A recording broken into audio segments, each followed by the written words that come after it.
Il y avait deux activités, moi, quand j'étais jeune. C'était aller au cinéma le samedi, les séances à 35 sous, là, où on passe deux films. Donc, on y allait, on rentrait vers 10h30 le matin, 11h. On regardait le premier film, on regardait le deuxième film, puis là, on restait pour la reprise du premier film et du deuxième film, seulement pour les bouts qu'on aimait. Le reste du temps, on faisait des niaiseries dans le cinéma. Ça, c'était la première activité qu'on faisait tout le temps. Deuxième activité, c'était de la BD. C'est sûr que la BD et le cinéma étaient presque confondus à cette époque-là.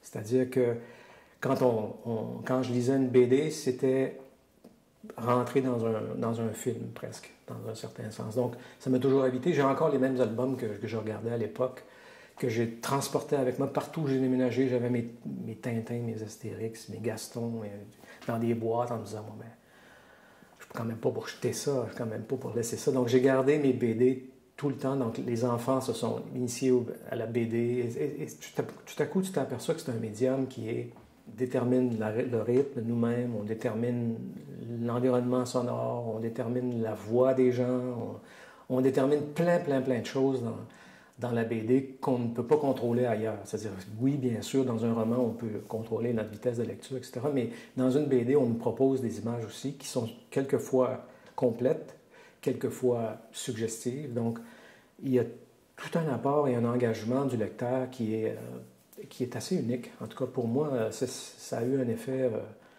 instantané et qui ne m'a jamais lâché. D'ailleurs, je suis convaincu qu'il y a beaucoup de cette influence-là que j'ai absorbée quand j'étais jeune de la bande dessinée qui est restée tout le long des films que j'ai faits.